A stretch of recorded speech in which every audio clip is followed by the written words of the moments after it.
Here we go. 3, 2, 1.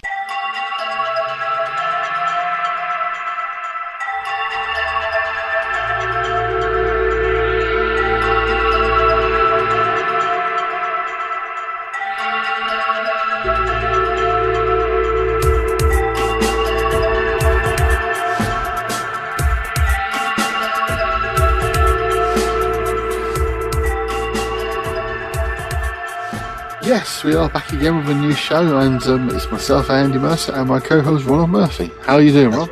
I'm hanging in there, my friend. How are you? It's good to be back on the Paranormal UK radio network, and you know, it feels like family. Every time I come here, it's like visiting my brother, so I'm glad to be here, my friend. We are spiritual brothers. We even, as people often say, we look alike. Although I still think you've got slightly more hair than I've got now. So Well, we'll see what happens. You know, there's been some stress going on, you know, here and there. So, you know, I've got 5 kids too, and I've got 2 teenagers, and I have a 13-year-old that's interested in boys. So I think that my hair is really going quickly now. Yes, well, I must admit, I've always had quite thin on top, but suddenly the last for a couple of years, it went, poof, it's gone.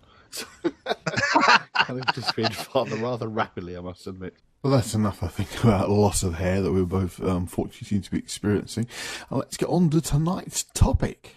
Today, Ron and I are going to be talking about vampires, but not necessarily Dracula with his big fangs and biting people, more about the idea of them being psychic entities and paranormal activity around the concept and idea of vampires, tall, dark figures, but we're also going to explore the idea about the blood playing its role and the history behind some of the stories.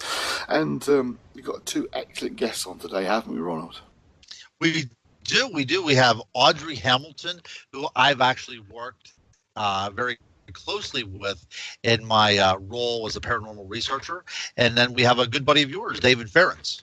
Indeed, David is probably best known to those who know of him as from the Highgate Vampire, which is a very interesting story that began, in terms of the media presence, began in the late 60s, early 70s, but as David's investigations have shown, this strange figure seen in the area of Highgate goes back centuries, which is absolutely fascinating.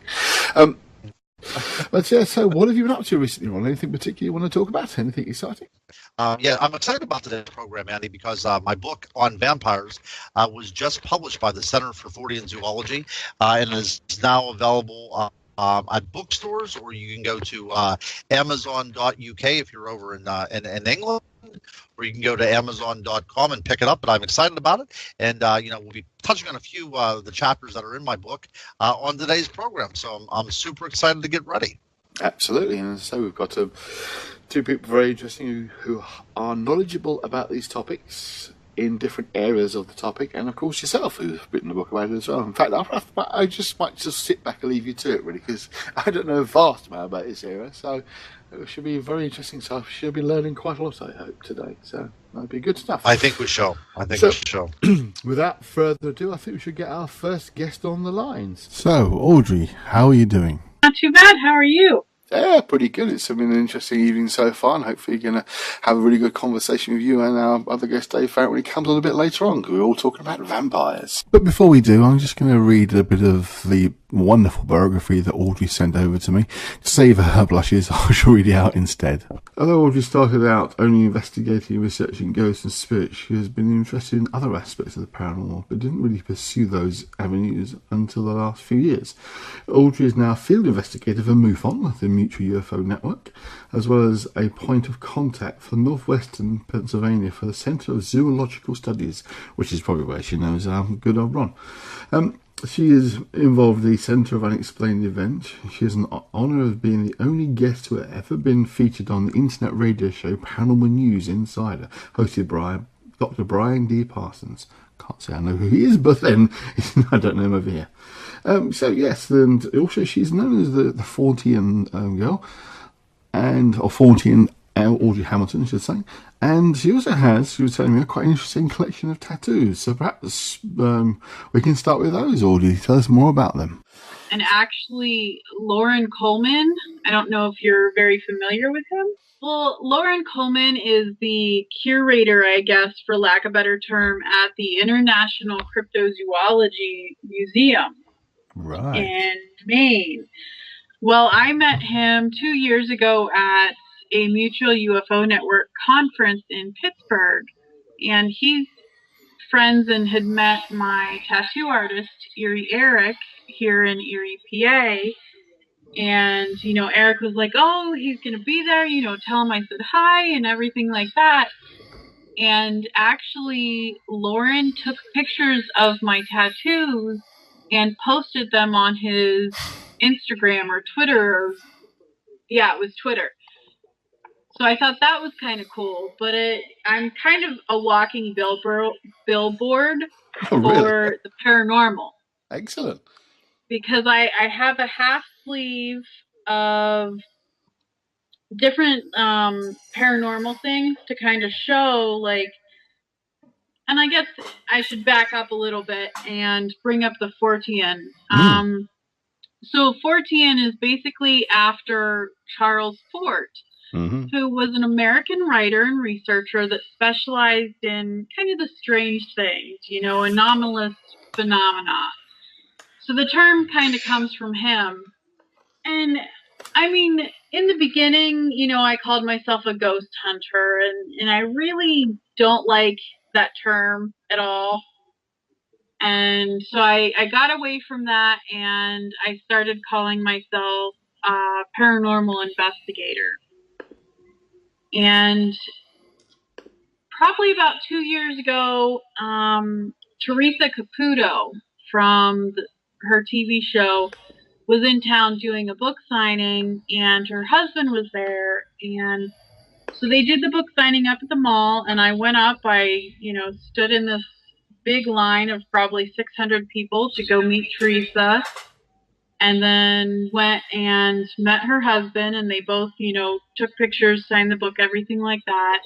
And when I shook her husband's hand, he, kept a hold of my hand and was, turning my wrist to look at my tattoos. Blimey. Okay. And he kind of made a comment about my paranormal tattoos, and I was like, oh yeah, I'm a paranormal investigator. And he's like, well, what are you investigating? The paranormal? Well, that kind of made me think a little bit. It's like, I do believe in life after death. I do believe in, a lot of the different aspects of the paranormal.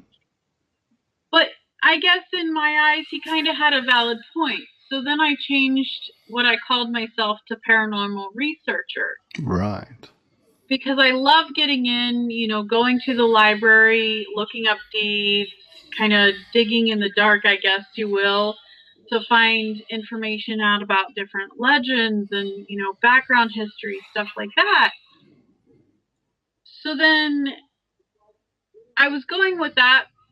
But it's like when you go talk to, people at a UFO conference and you say, oh, I'm in the paranormal.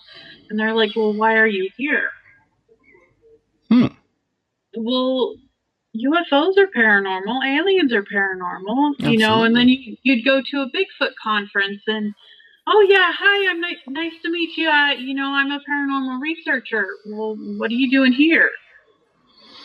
Strange.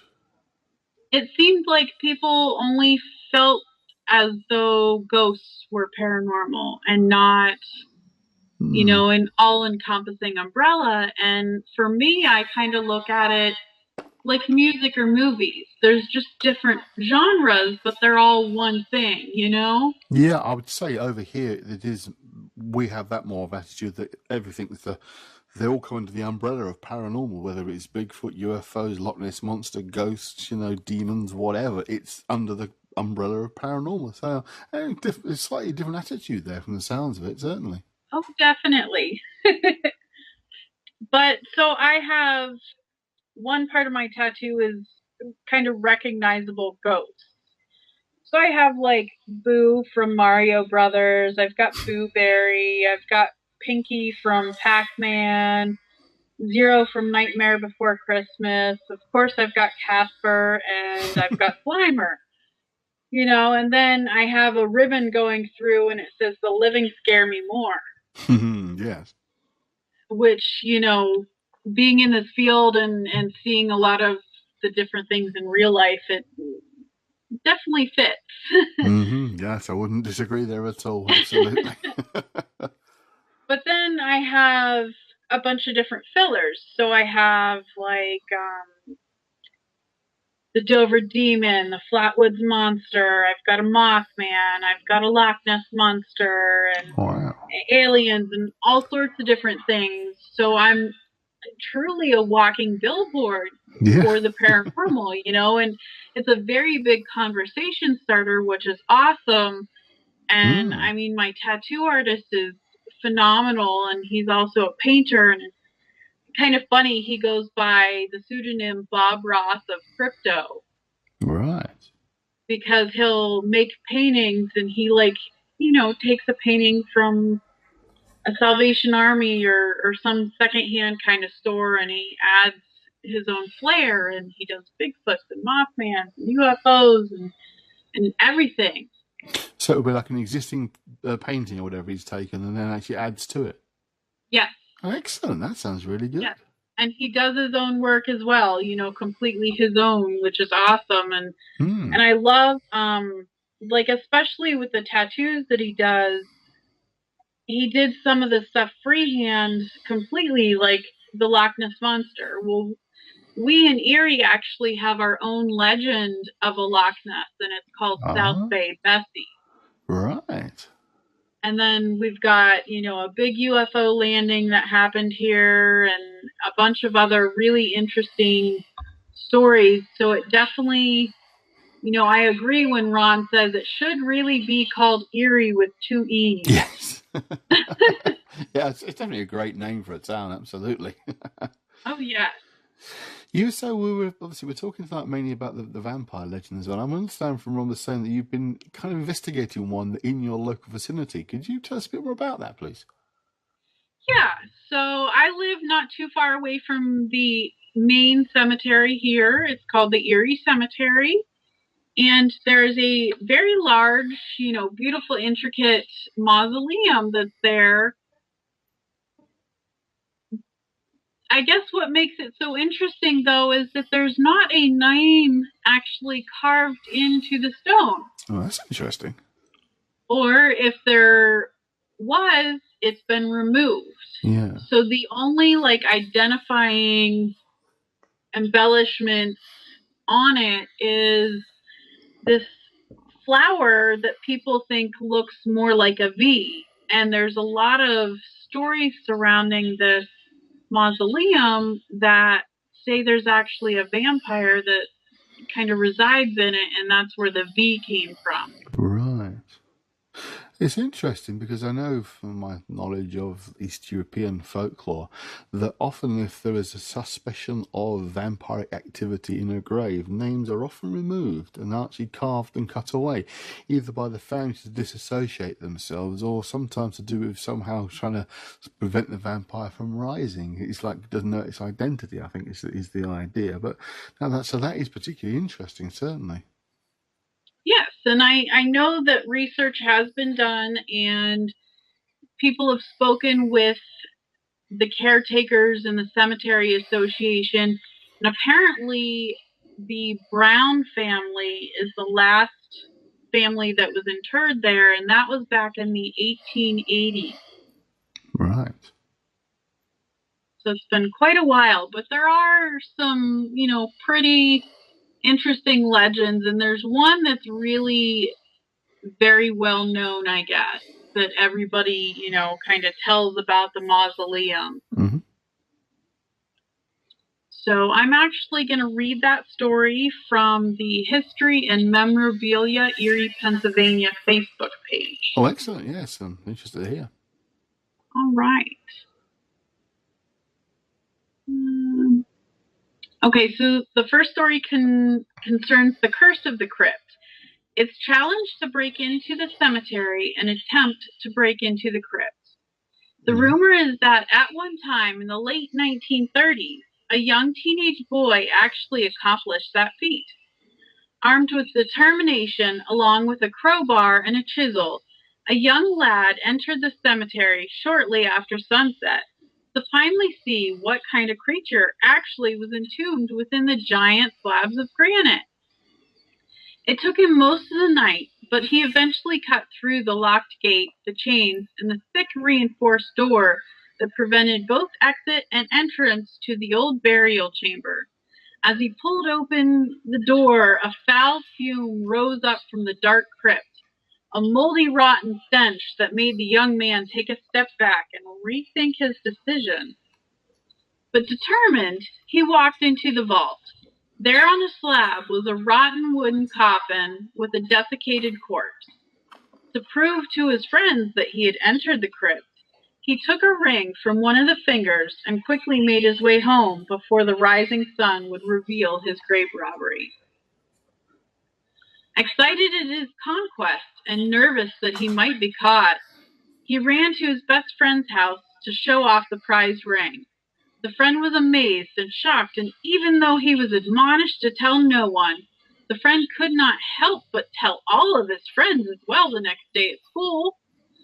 All the boys wanted to look at the ring, and many of them went to the young teen's house. His mother told them he was sleeping, but went to his room to tell him that he had a large group of friends waiting outside to meet him. But when his mother entered his room, she found him dead, lying motionless and colorless, eyes wide open and mouth frozen in a horrible scream, and his ring finger appeared to have been literally ripped from his hand. Blimey. And there's a particularly unpleasant experience, to say the least. And that kind of ties in with the sort of vampiric type stories you see of people being confronted these things and their faces frozen in fear and sort of screaming out almost, and then sort of dropping down dead. So, blimey, that hell of a story. So, absolutely. And it goes on to say that the cops were called, and even though, the kid was missing a finger, they ended up ruling it a heart attack. Oh. The crypt, then they locked the crypt back up, and the gates were reinforced, and pretty much nobody's been in there since. Well, this is possibly a good idea if that's everything to go by. Definitely, no, that is absolutely fascinating. I see. Yeah, what is interesting, as I was, writing my book about vampires, and I spent a lot of time concerning instances of vampirism in America, and it's odd that one of the most famous New England vampires, as part of this vampire panic of the 1800s, was a woman by the name of Mercy Brown. So it seems very curious that this name is shared for whatever reason. I mean, so a little bit more of a mystery attached to it. Absolutely. Well, and part of the reason that they consider this to be a vampire crypt, aside from there not being a name, is the embellishment. They say looks like a V, but it kind of looks like maybe a flower with some very long leaves that does kind of make a V shape. And that's really the only thing etched on the tomb that you can see. So right. No, nothing else identify the person at all. It's interesting. Exactly.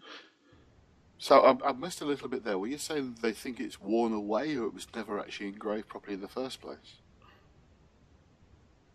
To me, it kind of looks like it was somehow removed. Right. Oh, that's interesting, because that would make sense as well from what I know of these sort of phenomena, that people do get their names removed from the graves to hide identification.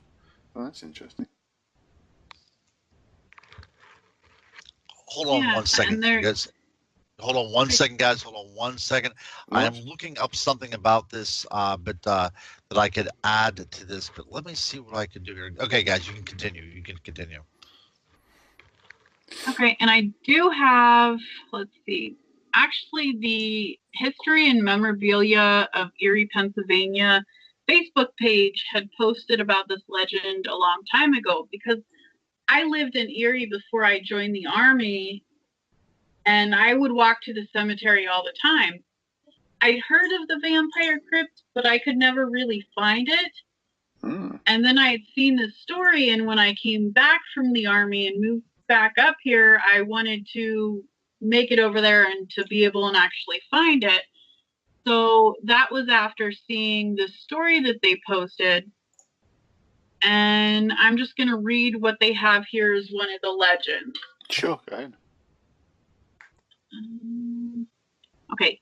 It's challenged to break into the cemetery and attempt to break into the crypt. The rumor is that at one time in the late 1930s, a young teenage boy actually accomplished the feat. Armed with determination, along with a crowbar and a chisel, the young lad entered the cemetery shortly after sunset to finally see what kind of creature actually was entombed within the giant slabs of granite. It took him most of the night, but he eventually cut through the locked gate, the chains, and the thick reinforced door that prevented both exit and entrance to the old burial chamber. As he pulled open the door, a foul fume rose up from the dark crypt, a moldy, rotten stench that made the young man take a step back and rethink his decision. But determined, he walked into the vault.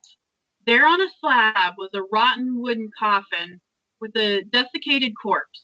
To prove to his friends that he had entered the crypt, he took a ring from one of the fingers and quickly made his way home before the rising sun would reveal his grave robbery. Excited at his conquest and nervous that he might be caught, he ran to his best friend's house to show off the prize ring. The friend was amazed and shocked, and even though he was admonished to tell no one, the friend could not help but tell all of his friends as well the next day at school. All the boys wanted to look at the ring, and many of them went to the young teen's house. His mother told them he was sleeping, but went to his room to tell him that there was a large group of his friends waiting outside to meet him.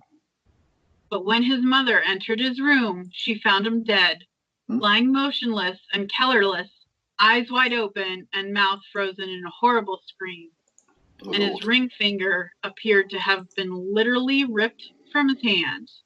Oh, dear. The police were called, and after a thorough investigation, and despite the missing finger, the coroner ruled that he died from a heart attack. Ah. The crypt was locked back up and the gates once again reinforced. So, I mean, there's a lot of, those kind of legends about this crypt. Yeah, these are great stories, and especially because it takes place, in the 1930s, and there's kids involved. This is a classic case of legend tripping. This is an urban legend, and it's always a friend of a friend or a story. But I have come across this tell as well in writing the book, and it makes such great copy. I mean, this is a tell that if it's not true, it needs to be, and at least needs to be retold and told again. But yeah, I'm glad that you did share that, because that really kind of ties everything together. Why there is such a legend still attached to this cemetery, and why people continue to go there to this very day is because it has this aura of ominous, terrible things are going to happen to you if you go there. So this is a great place for kids to go on a dare. Mm-hmm. Absolutely. Yeah. And when I first found the vampire crypt, I know, Ron, that you went there, and they have, the main door, and then they have a gated door, which has a lock, just a general lock that you would use for a locker or something like that. Well, the very first time I went and found this crypt, there was no lock, and the little area where you would hook the lock was actually cut. Yes. Now, the gate door was always closed, and of course I was never going to try and open it, because I have more respect than that, even though, curiosity always gets you. But, and it was like that for such a long time, but now they do have a lock back on it. But I did go last weekend to visit the crypt again and noticed there's a lot of, I guess, writing, stencils, or maybe somebody took a rock and scratched onto the main door itself, all types of graffiti and, silly things. And I remember for the longest time, there's a cement kind of pad or landing right in front of the doors. And I remember seeing, pagan symbols or whatnot being somehow marked on that cement there. And occasionally I'll actually see somebody leaves flowers on that cement slab. Were you ever able to identify the symbols at all? According to the history and memorabilia page, it says it looks like a lily. Right. But as far as the scratching, it looks more like words and stuff. I did take some pictures, but I didn't notice them, I don't think, until last Sunday. And now, they have a lock back on it, so I wouldn't be able to open it and get a better look. Right. Is that possible, just to get inside without any real difficulty? I mean, in terms of sort of hassle, the police, etc., is no problem? I don't think so, but I have actually heard that there are also tunnels that run under the cemetery. Blimey. Huh. that would be interesting to explore. Yeah, it would be interesting to find out. You said about pagan symbols. It would be interesting to see what the association with local pagan communities have to that cemetery. Now, you said that there was a folklore regarding witchcraft in that area as well, or burial of witches.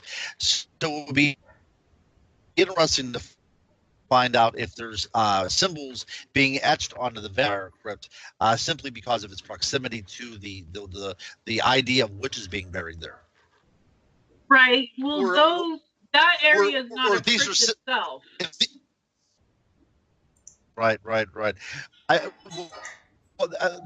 flip side of this, I wonder if these symbols are meant to keep whatever is in there interred. If I could just interrupt for a second there, guys. I've got David Farrant on the line now, and it's guest for the evening. David, this is, obviously me.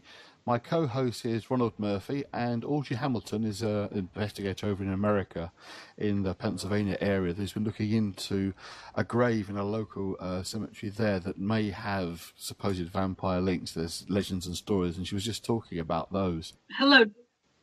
Oh, hello, Audrey. I can hear you. Can you hear me? Yes, yes, I can, David. Hello. That's fine, thanks. Sorry, hello. Hello there, David.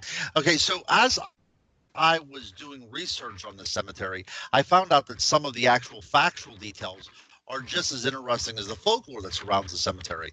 Now, the Erie Cemetery was founded, right before the Civil War in about 1851, and the Vampire Crypt was originally the home for the body of a G.W. Goodrich, who had died right around 1884. Now, over time, several other bodies were disinterred and buried within that crypt. But the legend that surrounds the mausoleum as the Vampire had to do with somebody that I had found, well, at least some of the rumors surrounded, was arrived in Erie from Romania in the late 1800s. But Audrey, you found something a little different to this story, didn't you? Correct. Part of the story on the History and Memorabilia Erie, PA page says that he was a wealthy man who fell ill after a trip to Romania. So it's not saying that he's Romanian, just that he visited there.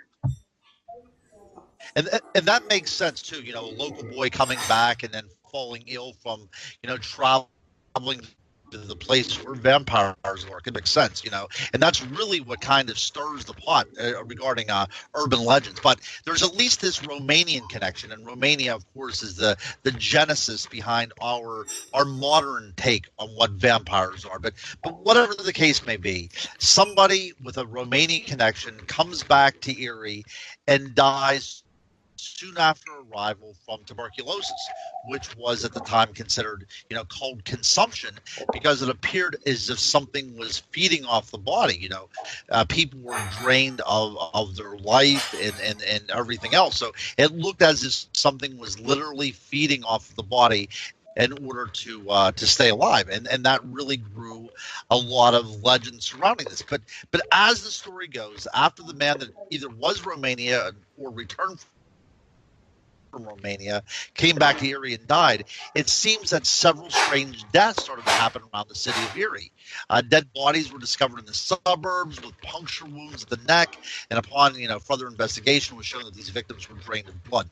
Now, of course, a lot of this is legend, but this is some of the stories that's circulating concerning this particular crypt in Erie. And it was said that a maintenance man who lived on the cemetery grounds discovered these hellish predations, and they found out that they were carried out by a figure who left the mausoleum at night. So one day this groundskeeper probably burned the crypt and presumably its vampiric occupant in order to stop this fiend from killing again. And that surrounds the legends why the crypt appears to be burnt and discolored. And so it doesn't have anything to do with any kind of acid rain or atmospheric influences. It had to deal with this groundskeeper in a heroic attempt from keeping the vampire from leaving the grave.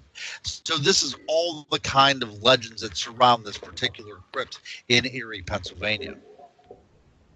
Right, and to touch on that, I'm also seeing, they say after the maintenance man had burned the crypt, and he made sure to do it during daylight, that is when they scraped off the family name and etched the V-looking flower or whatever pattern above the door, and that the doors were chained at that time, never to be opened again.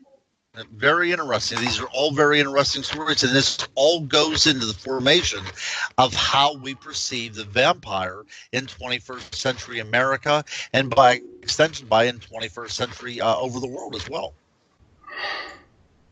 That certainly seems to be the case. I think what I want to do now, guys, is we've been joined on the show by a chap who's rather well known for the sort of the vampire legends and stories over here in the UK, in particular a case called the Highgate Vampires. A good friend of mine, David Farrant, who's been investigating events around Highgate Cemetery in London since the 1970s. But how are you doing, David? Good to hear from you. Yeah, I'm fine, Andy, thanks. How are you, okay? Not too bad at all. And I just say we've got my co-host for the show, Ronald Murphy, over in Pennsylvania as well.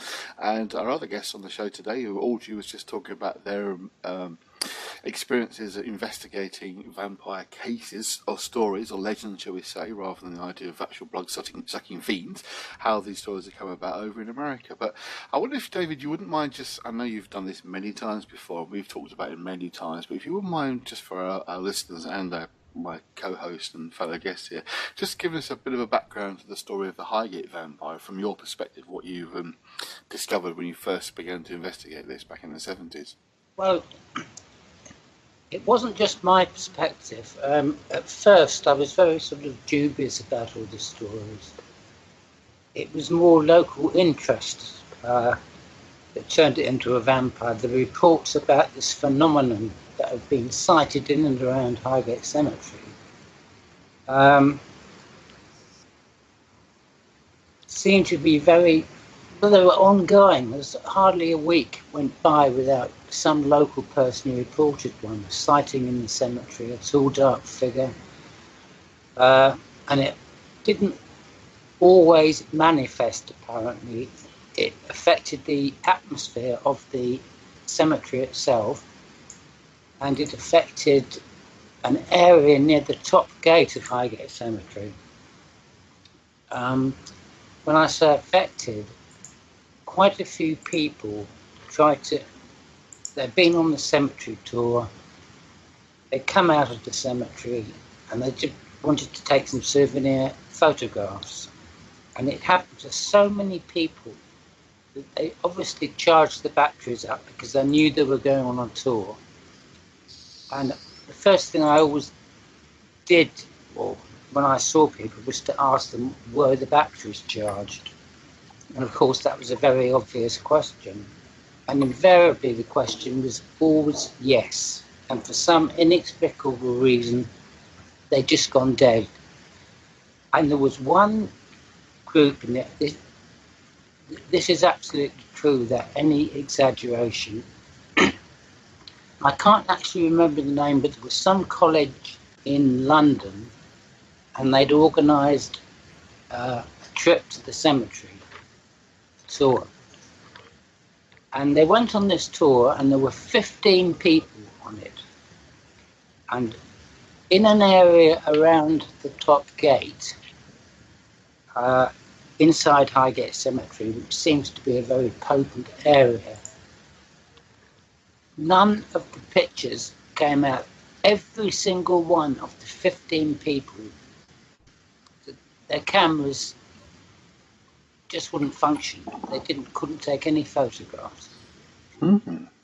Now, I know that seems incredible. The first thing I said to my friend Della, who was writing a book on the Highgate case, we better check this out. And she actually got in contact with it was a lady,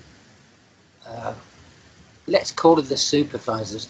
Well, she was in charge of the student group. She confirmed that it was all true. There was no exaggeration. None of the people, when they got back to the college and they tried to develop photographs, none of them got a result. And I found that really sort of fairly compelling evidence that there was some force there in Highgate Cemetery, possibly connected with the land, we don't know. Mm-hmm.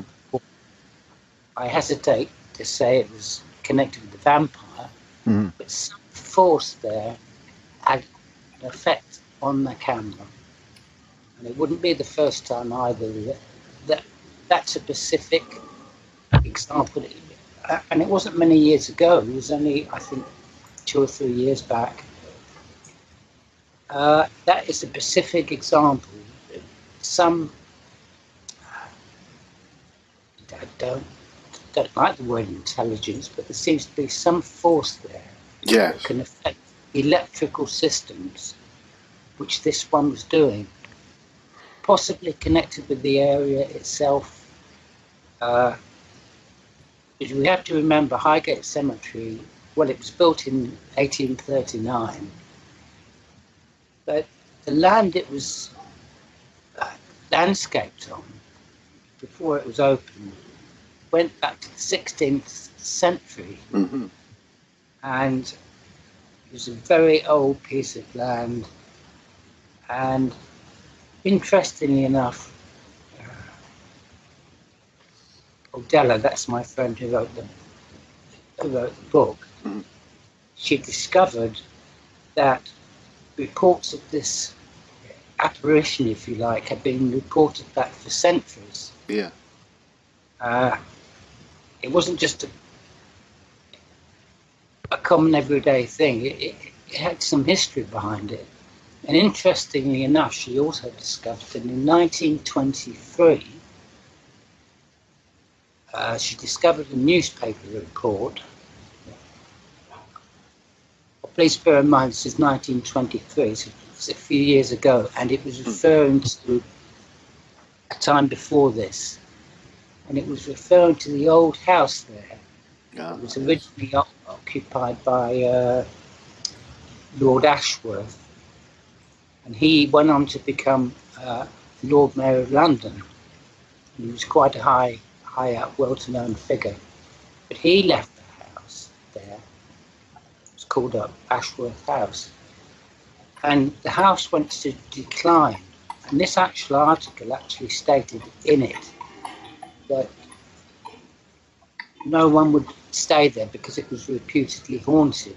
Now, this was in 1923, but this author, had got information which dated back 150 years before that.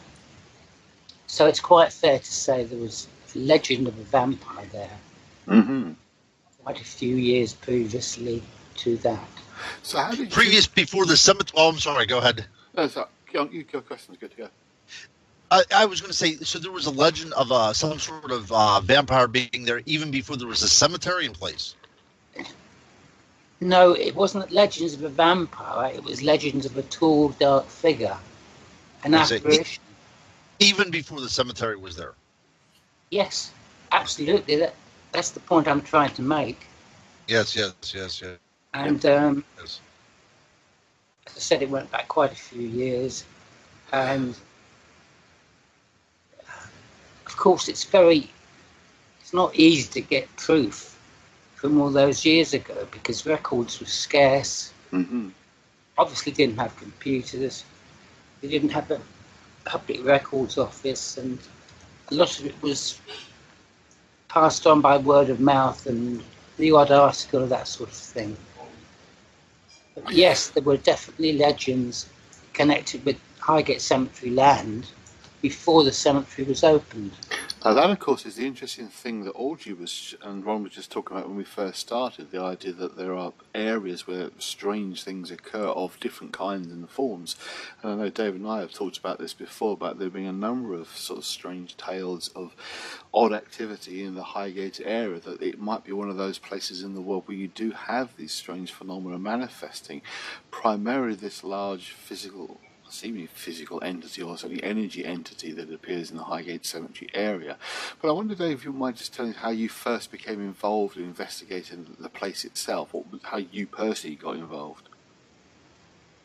Well, actually, I might as well tell people I'm the president of the British Psychic and Occult Society. You indeed. Which we founded in 1967. It started off as a very small group of enthusiasts, people looking into cases of hauntings, and mostly local at that time. But it spread further and further afield, and we didn't only investigate vampires, we were investigating apparitions, earthbound entities, haunted houses, and all sorts of reports about these phenomena, which we checked up on. And eventually they all came together. They all seemed to point to the fact that there's something about Highgate Cemetery, or at least the area, which was decidedly potent. So, you know, Andy, I would agree with you that there are areas across the country when these things can be sort of concentrated. And I think Highgate Cemetery is one of them. At the time, myself and the members, we investigated other cases that had been seen in the cemetery, not only in Highgate Cemetery itself, but actually in Swains Lane, which is a very narrow lane which divides Highgate Cemetery. That is the old West Cemetery, from the comparatively new one, which was built in, I think, 1863. It was built, opened some 15 years after Highgate Cemetery. And there's been very few reports of anything happening in the new cemetery. It all seems to be concentrated around Highgate Cemetery, and of course, actually in Swains Lane, which was a very, very, very old. It was a drover's road, and people used to herd the cattle and the pigs to market. It was very, very rural, and it was virtually impassable in winter months. I was just going to say, it's against this background that we're talking about land which was very, very old. We're talking about possibly there's some energy being trapped in that land, and perhaps possibly causing some effect which can actually result in manifestations of the energy, which takes the form, in Highgate's case, of a tall, dark figure, which obviously you've got. One thing led to another, and in later years it got turned into a vampire, but originally it was just a very potent earthbound phenomenon. That's how I started investigating it, and that's the lines my investigation took. Yeah, we won't mention names, but we know the story of how it became listed as a vampire, and unfortunately that label kind of stuck forever, really. But was saying it definitely, it didn't necessarily conform to the old idea of the blood-sucking monster coming out of his grave. There was clearly, definitely some kind of energy presence, and I know, well, we've talked before as well about other people who have seen something in or near, particularly Swains Lane. It seems to be... Yeah. That seems to be the real centre, because of course the gateway that you saw, the figure, was on Swains Lane, quite close to that. So, I mean, I've been there several times myself, and it's worth pointing out, obviously, back in the 1800s, Highgate wasn't sort of the heart of London. It was quite out on the edge, really. It was very much Highgate Village. Yes, Andy, it was a tiny little village. It's a beautiful village, actually, I have to say as well. Yeah. It's right on top of a hill, and you can look across the whole of London from the Highgate Hill itself. So, what about you guys? What do you think of what we're talking about so far? It's interesting, isn't it, that we are how these things become seen as being a certain kind of form, but if you take away the labels that are put upon these things, you have a very different, very interesting story, don't you think? And that's absolutely the case. It is all about labeling, isn't it? We try to fit something in, even if it doesn't fit within that particular framework. We try to fit it in because it makes sense to us, or it's an interesting story. But it's interesting how these vampires are created. And the same thing that we were talking to Audrey about. There was the idea that there was witches buried in this particular area. Something that deals with earth energies, whether it's practitioners of it or if it's an entity spawned from some sort of earth energy. It is very strange how it all comes around and ties together, these two particular cemeteries that are 3,000 miles apart. I find that exceedingly interesting. Absolutely. I mean, Audrey, is it a case you'd heard of before? I'm sorry, I've heard what? Had you heard of the Highgate Vampire before? Not before we were getting ready for this interview. And then actually today I was watching some of David's YouTube videos, and I have a subscription to newspapers.com. So I was kind of doing a search on it. It had some sort of notorious angles, didn't it, David? Unfortunately, in the 1970s. But it became the theme of a couple of the Hammer horror films as well, didn't it? And it's up to you if you want to talk. I can pause for a second and say, do you want to talk about that other stuff, the bodies and the graves and the strange writings in the tombs? It's up to you, David. You don't have to if you don't want to. Well, it all happened. Yes, there were at that time. I'm going back to the late 60s. Mm-hmm. On into the early 1970s. One very important factor, which you just mentioned, in fact it is extremely important when we try and consider how this vampire story got going, was that Hammer horror films actually made a lot of their horror films in Highgate Cemetery. Highgate Cemetery is very, very gothic. The tombs are unmistakably. You wouldn't think you're anywhere else but in Highgate Cemetery, Yeah. And considering these films were shown not only in England, in the UK, but in Europe, and I believe some were syndicated to America. Oh, sure. One of my favorites growing up. Yeah, well, everybody sort of knows about them. I could reel off I'm not going to bore you all, but there was one in there called Tales from the Crypt. And that was unmistakably filmed in Highgate Cemetery, showing all the doors and the entrances to the vaults and all that sort of thing. There was one called Dracula AD 72. Well, there you are. You've got the date of that one. It was released in 1972. And Dracula has risen from the grave. And it was against all this background. And this is this is the essential point. This is what really turns the Highgate ghost, if you like. I don't really like that word ghost, but the Highgate phenomenon into a blood-sucking vampire.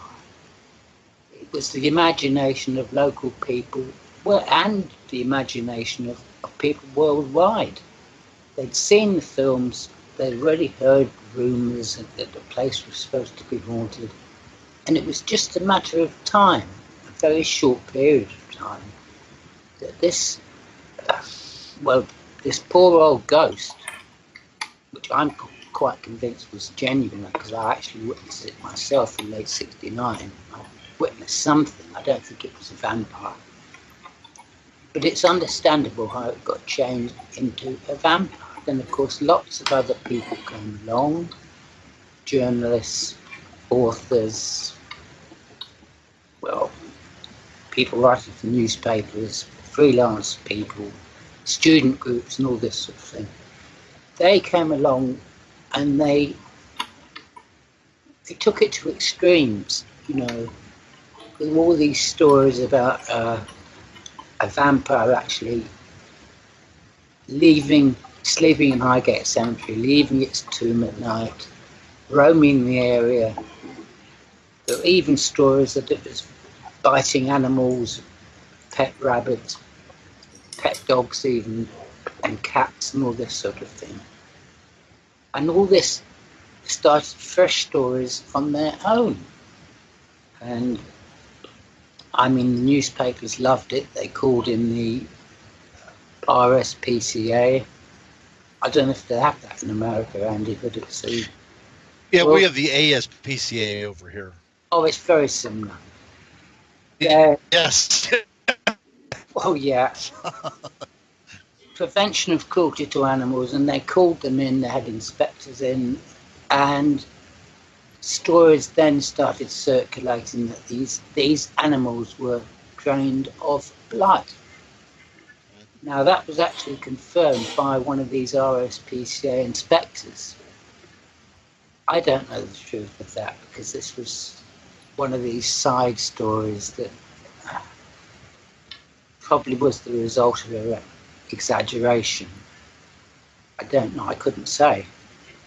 But we have all the essential elements there to point to this apparition, entity, being a vampire. People would not let it go. There were reams of stories and numerous other reports, even about people being attacked.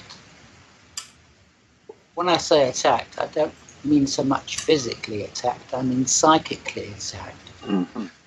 There were two people. And that's very interesting. Yeah. Yeah, Go ahead, Debbie. I'll let you finish this point, because then I'll make something. I'll make a point as soon as you're done with your point. But go ahead. Well, that is basically my point. People were attacked, and one of these people was a young nurse. Very, very quickly, she was on shift work at the Whittington Hospital, and she was returning home late one night whenever she'd finished. It was in the early hours of the morning, and she was walking up Swains Lane because she lived near Highgate Village, making her way home. And of course, it's quite deserted in that particular area at night. There's hardly any cars there. But as she was approaching Highgate Village, she heard a car approaching behind her. And at the same time, she looked around and she said she saw a tall, dark figure, and almost instantaneously, as she saw this figure, she felt herself being pushed to the ground with quite considerable force. She didn't just trip, she was thrown to the ground. And actually her tights were torn, and the knees were tights were torn, and her elbows were grazed. And she described seeing this figure, and by this time the car was getting closer and closer, and she actually says that the figure, whatever it was, after she'd been knocked to the ground, just disappeared in the glare of the car's headlights. Now, he stopped to help her, and he obviously got out of the car and helped her up and all this sort of thing. And he drove her, seeing she was in quite a state of shock, he drove her to Highgate Police Station, which was the main police station in the area then, which was about, I don't know, only 5 minutes drive away. And he drove her down there, and she made a report. And the police took her in, and they gave her coffee or BT, I don't know. And they kept her there while they sent out people, patrols, to make a thorough search of the area. They had a location. They could pinpoint the fact because she said it was near the top gate. And the interesting point here, which I found absolutely fascinating, the point where the figure had disappeared in the glare of the car's headlights was lined by 14 or 15 foot high walls. And there was no way this figure could have, it was just, ahead was just the lane with the walls on either side, and there was no way, I said at the time, this fear could have disappeared if it was a human being. I still never said it was a vampire, but I did concede that there was something there of a psychic nature which was possibly very malevolent.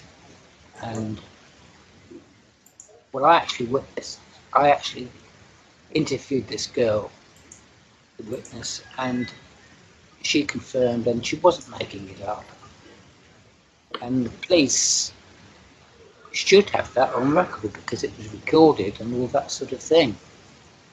And but that mixed with the fact that you also had people going into Highgate Cemetery. Now I'm going on to something else here, but it might be relevant. Highgate Cemetery was being used because it was partly due to its state. It was very old and dilapidated, and a lot of the vaults were broken open. We're actually going into Highgate Cemetery and performing rituals, ceremonies on the floor of the vaults, inside the vaults at night. And I actually found the results of the aftermath, rather, of one of these ceremonies.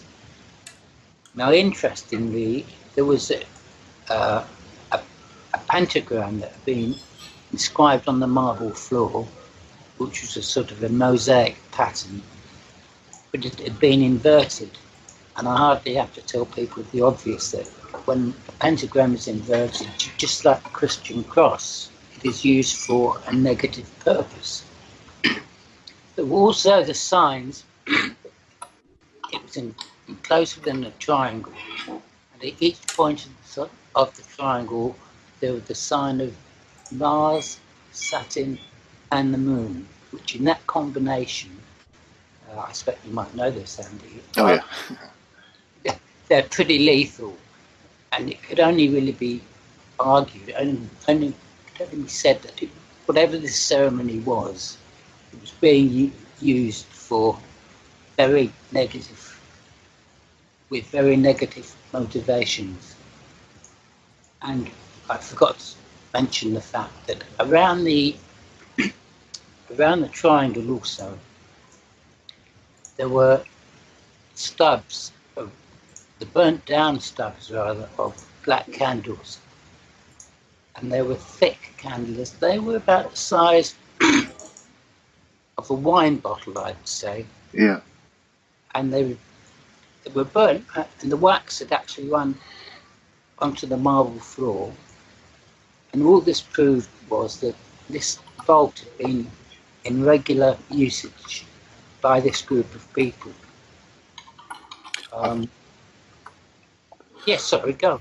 I was going to say, ahead. I've just sent Audrey, and I'll just send to Ron as well, the photograph that exists of what you found on the floor in there. It is far more than simply an upturned pentagram. I mean, you can debate the meaning of upturned pentagram, but it is clearly designed to be seen upturned. The mystery that we've always had, and I've actually spoken to a few other people as well about this, we've never been able to translate or work out exactly what the lettering around the outside was, have we? I've spoken to several people I know about it, and they've not been able to identify it. It remains a bit of a mystery, that, doesn't it? The exact meaning of the wording that was around, even what language it might have. Well, I've tried to find that out myself out of interest, and I've just drawn a blank on that. The actual writing on the walls, which was obviously connected with this particular ceremony. Yeah, I think. Yeah, but Audrey brought that up, though. Go ahead. No, so I was just send it to you. It disappeared. My thing has always been that this is possibly a group's their own unique symbolism that they've created themselves. I mean, you know my interest and knowledge of the occult, that other people don't necessarily follow a particular path of anybody else's. They very much create their own, and this is like something that someone's designed for themselves, their own personal ideas and uses. Certainly, as David was saying, the combinations of the planetary symbols within the triangle are particularly significant and are leaning towards negative aspects, certainly, but the lettering could well be someone's own magical script that they've invented themselves. That's the conclusion I came to with my sort of fairly substantial research into that lettering. As I say, I asked various people who are knowledgeable in these areas as well as I am, and they came to the same conclusion that they just didn't recognise it. So I think the best thing we can say is it probably is something that's unique to whoever was using the area. That's their own personal magical script. Yes, and the other thing is, But I was just going to say, what was the go ahead, purpose? David. I was just going to say, what was the purpose of that particular ceremony? That would, unfortunately, that remains then the mystery because we don't know the lettering itself, its significance. But to me, it seems to definitely drawing in negative energy. That's the intent, I think. Whether it was effective or successful is a different question. But whoever it was definitely working on the darker side of things. There's no doubt about that at all. Yeah, I agree. But also, there was a marble bust in that particular mausoleum that had been placed at one point of this triangle. And I said at the time, it's very possible that this was some sort of necromantic ritual, meaning that people were trying to contact the spirit of this person to get information not normally available on the, if you like, human plane. Mm-hmm. And I also said that at the time it was very possible that people dabbling in that sort of thing can actually trigger off psychic energy, or they can attract it. And sometimes the energy can actually remain earthbound. And I said that was one possible causation, only one possibility. Mm-hmm. They somehow made contact with this outside entity, whatever it was, and caused it to remain earthbound. It all seemed to coincide right in the middle when all these sightings were being reported. Yeah, and Audrey made a similar connection to the vampire crypt in Pennsylvania, that there appeared to be some pagan symbols etched within that crypt as well, too. Oh, sorry, Roger, you're turning into a Dalek So again. it seems like these are focal points for groups where they're... gosh, all right, how about now? Can you hear me? That's better. Yeah, go again. Sorry about that. Yeah, well, that was an interesting connection because Audrey herself said that the vampire crypt in Erie, Pennsylvania, also appeared to have etched symbols of pagan origins on them. So it leads me to think that they're, whether they're very serious about being practitioners of necromancy or what have you, or if it's a group of kids gathering together to form their own little, occult group, whatever the case may be, it's still capable of opening up doors that are better left shut. So whatever's going on in these areas, if there is activity going on in an attempt to communicate with the other side, sometimes that does not bode well. No, exactly. But another point that you made, David, that I would like to touch on as well is the notion in the 21st century of what a vampire is. Because, whenever I grew up, being educated by the Hammer films, you think that the vampire is a count, very well dressed, sometimes very attractive, alluring, seductive. But in the 21st century, we see vampires totally different. We have the idea of the psychic vampire, which is little more than an energy absorbing type of entity, and then you have these other different type of vampires. I think that's something that we should all talk about as well, too. What is the general notion of a vampire in our modern, vernacular? Yeah, definitely, indeed. I'm just sorry, Audrey seems a bit kind of left out of the conversation a bit. What's your thoughts, Audrey, on this sort of area? Well, and I agree. When I first started looking into vampires, I found psychic vampire who feeds on your energy, and then a sanguinarian vampire, as it was termed, that actually feeds on the blood. And curious with that, have any of you ever heard that they actually did a vampire census in 1980? Really? No. That sounds like something that would have been done in England. That was something done in England, right? Actually, no, it was done in New York. Oh, wow.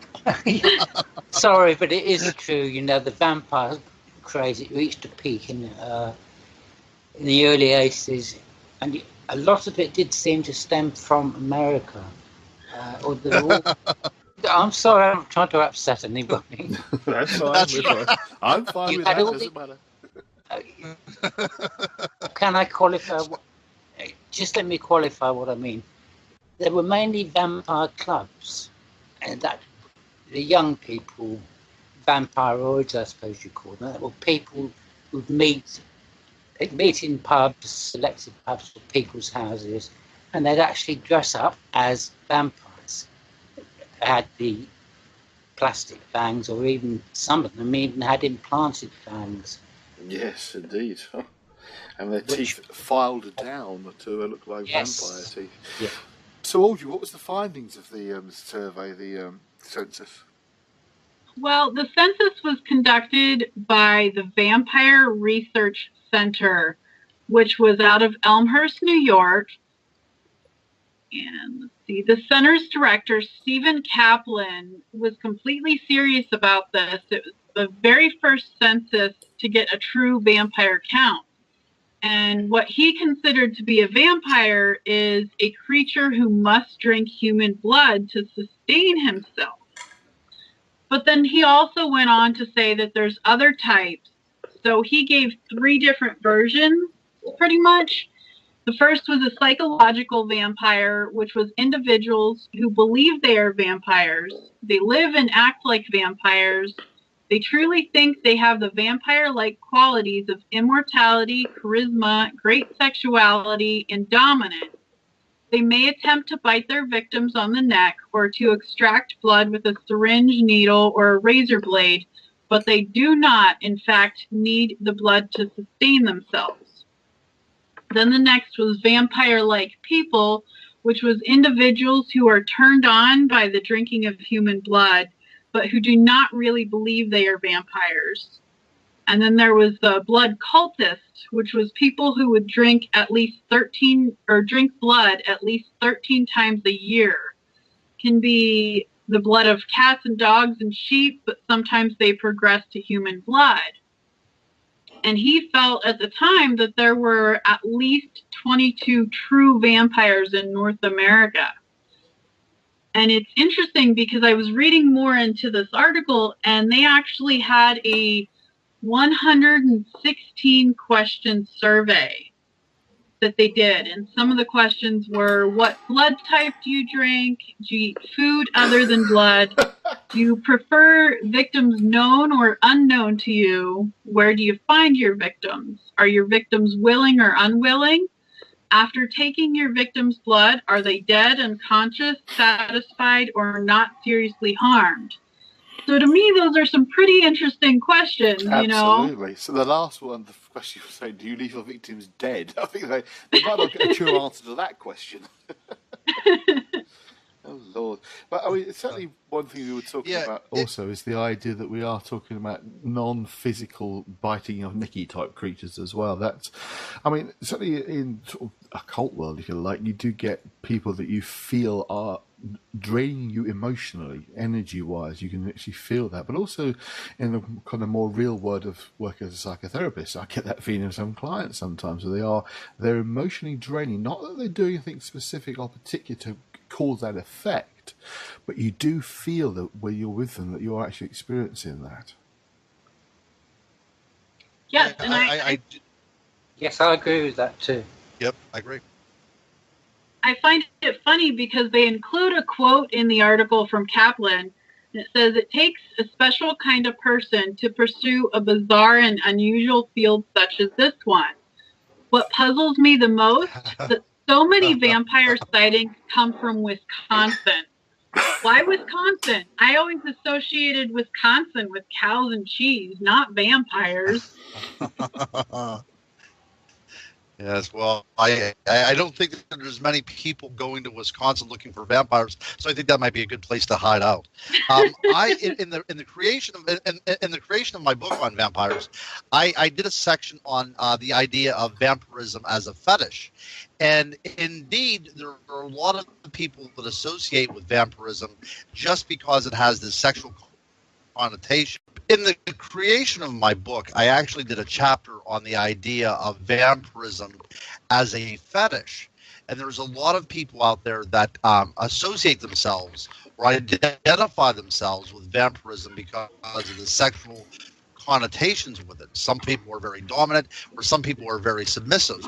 And I actually spoke to one person in person, a face-to-face meeting, and she considered herself to be a host, and she would allow herself to be punctured with needles or cut with razor blades in order for people to actually feed off of her. So we do have this as part of the vampiric imagination as well.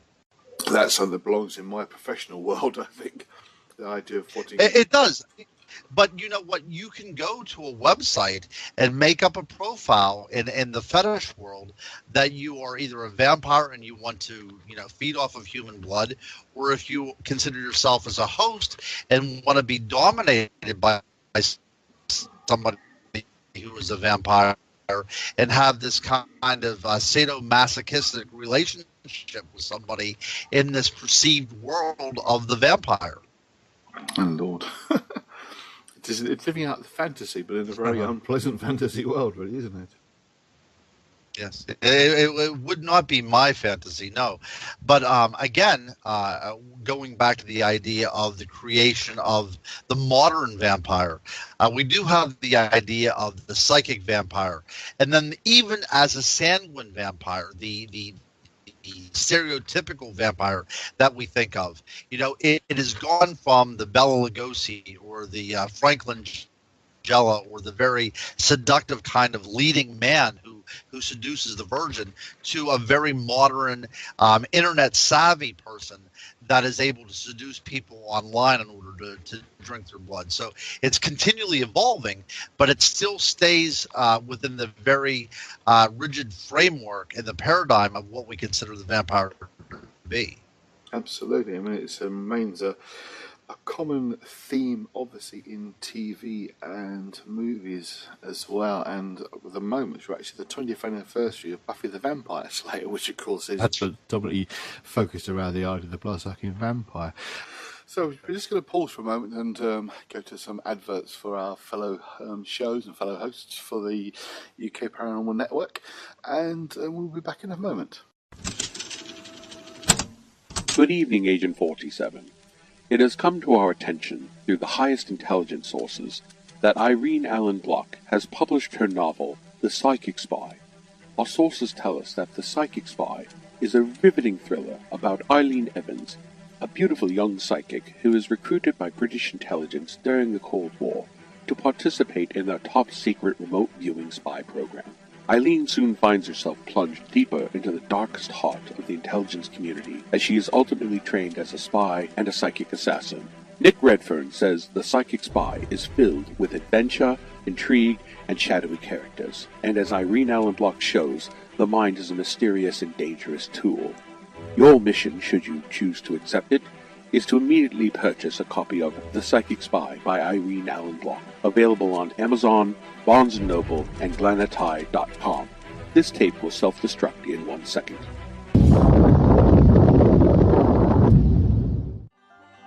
This here is Maynard from down south in Tennessee, and my family came to this country on the Mayflower. So I embraced my British roots by listening to the Paranormal UK radio network. Boy, howdy, now I gotta go get me some pork rinds. Did you ever turn to your radio for your favorite talk show to find that it's been preempted for this? In the air to deep right center, back goes Lewis to the wall, and it's all here! or this? And I'm ashamed of you, Hillary, for voting for it. Do you have a favorite talk radio program that's not available in your city? Just go to TalkStreamLive.com for links to the best streaming talk radio shows. At TalkStream Live, you will find live talk shows 24 hours a day, 7 days a week. All your favorites are here. With such a large selection, you will also discover some new favorites. On the go and still want to listen? With the mobile smartphone, simply type TalkStream Live on your internet browser. Now you can take internet radio with you. You will also find news and sports streams. Best of all, the TalkStream Live directory is free and there's never a login required. Remember TalkStreamLive.com, the fastest route between you and your favorite talk radio show.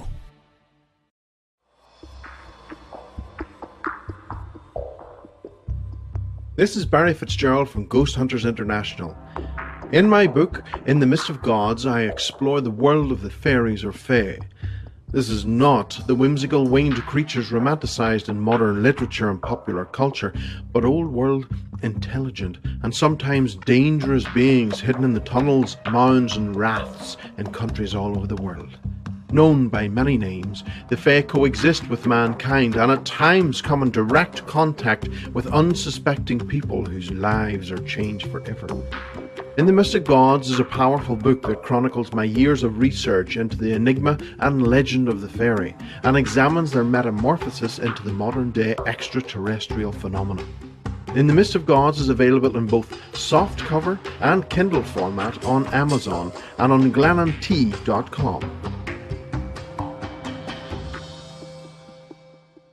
And so we're back for the Paranormal K Network. We're talking with Audrey Hamilton over in Pennsylvania about vampire legends, and David Farrant over here in the UK in Highgate about vampire legends and the idea that vampires are more than just those versions of Dracula you see with the fangs and the blood dripping off, although we're covering the fact that there are sort of psychological elements to this as well, but also vampires as a psychological or psychic entity, an energy drawing entity. So over to you guys. We were saying, sorry, before the break, carry on. Yes, Dave, what was the comment that you made concerning the idea of the vampire as, needing blood in order to stay alive? What is your take on that? Well, my take on that is life as we know it is dependent on blood, isn't it?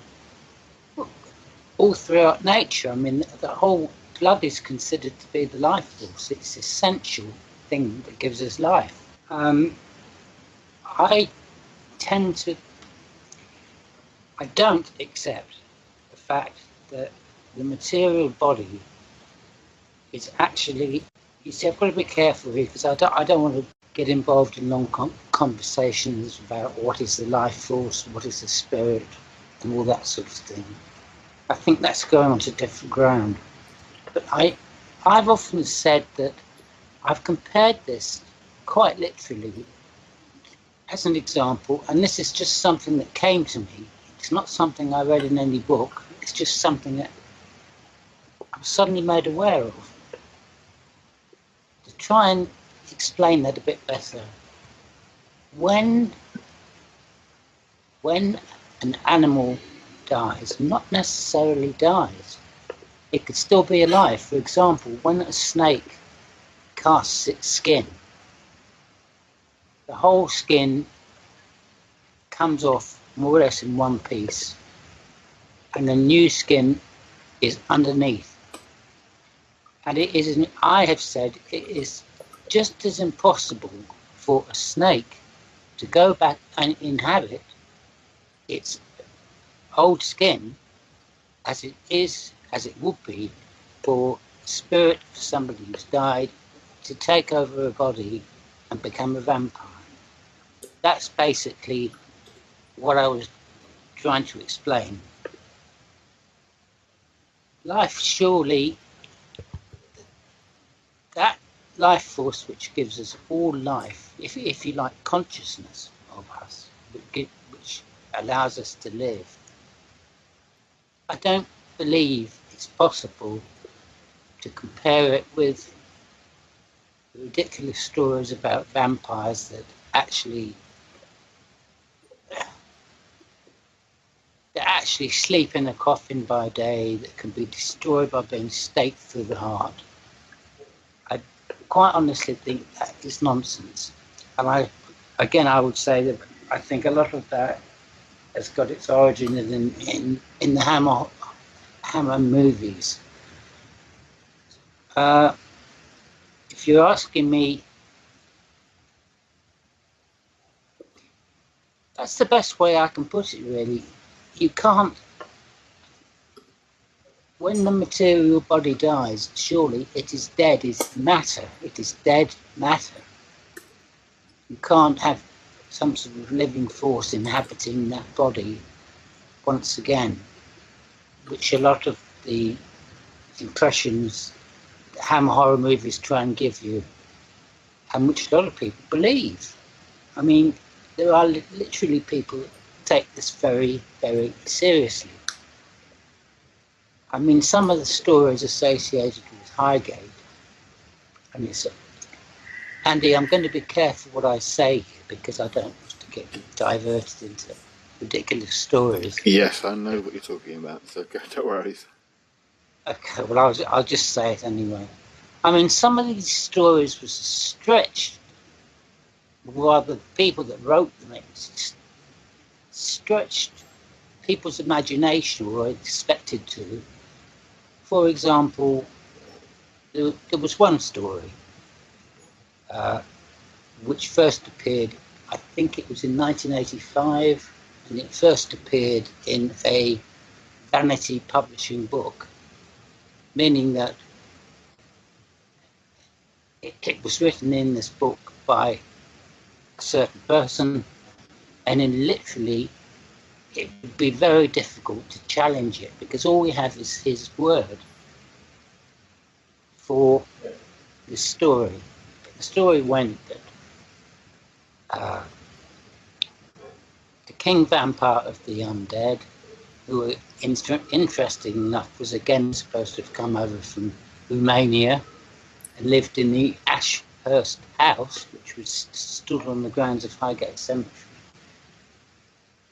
The story was that he was a vampire. He was brought over to England by his followers, and he was buried in Highgate Cemetery. There's no evidence whatsoever to support that. But the story goes on that this king vampire was roaming the surrounding area, and as I think I said, and biting animals and human beings, and it attacked one young lady, and one night it visited her and it bit her on the neck and it turned her into a vampire. So everyone else, the hunt was then on for this king vampire, and eventually it was tracked down. It was sleeping in Highgate Cemetery. They discovered its vault, and so very quickly, within weeks, it escaped, and it went to an old Gothic mansion on the borders of Crouch End, maybe not more than a mile from Highgate Cemetery, and it took up residence there in the cellars of this mansion. But people chasing it tracked it down to this old Gothic mansion, and they decided to stake it. They went there just before nightfall, and they found the coffin in the basement with the vampire sleep. It had obviously taken its coffin with it from the cemetery. How it got the coffin to Highgate Cemetery, I don't know. There it was in the coffin. And to cut a long story short, the coffin was dragged out into the overgrown garden, and then they fetched petrol from the car. They must have had a spare can of petrol or gasoline, I believe it's called in America, and they poured it over the coffin and the vampire and set light to it. And the story goes on that the creature let out a terrible roar as if from the bowels of hell, and it disintegrated in the bottom of the casket. It turned to sluggish slime and viscera and this sort of thing. That is the story of how the king vampire met its demise. But unfortunately, it had, after it was staked, they soon realised that it had bitten a young lady in the Highgate area, and it had turned her into a vampire. And she was buried in the Great North London Cemetery. And they called her Lucia. And they tracked her down to her grave in the Great Northern London Cemetery. And, oh, please, this is not my story. No. This is what was written as fact. That's the scary bit. It was written a completely factual account. I mean, it sounds very much like another vampire legend that we're very, very familiar with, of course. But yeah, so carry on. It sounds like something out of Bram Stoker, to be honest with you. Exactly. Anyway, the person went to the cemetery on his own. He prepared a magical circle on the ground. He stripped naked inside the cemetery, but he adorned a specially prepared purple magical robe. And his intention was to call Lucia out from her resting place and come to him within the circle, which he did. And he made calls from a book the book was by Arthur Waite. Arthur Waite's book on black magic. Mm-hmm. And he selected some of these quotations, and he called her forth. And eventually she turned up. A mist turned up. And she turned up as a beautiful young vampire. Here he was standing in the circle with a great big stake, and he had a fire inside the circle too. Whether this was to keep warm or for light, both, I don't know. And she rushed towards him, but she couldn't reach him because of his protective circle. So she scurried round the circle trying to get in, and she couldn't gain entrance. And all of a sudden, he ordered her to be still. He raised the stake, and he was about to stake her, but she changed into a giant spider, almost the size of a full-grown cat, to quote himself. But he took advantage of the fact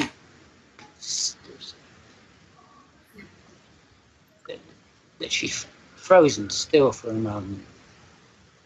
And he thrust his stake into the fire, and when it was alight, he staked her through the middle. And she let out a piercing scream. And according to the book, it says, it will remain with him to the rest of his days. He will never forget that scream.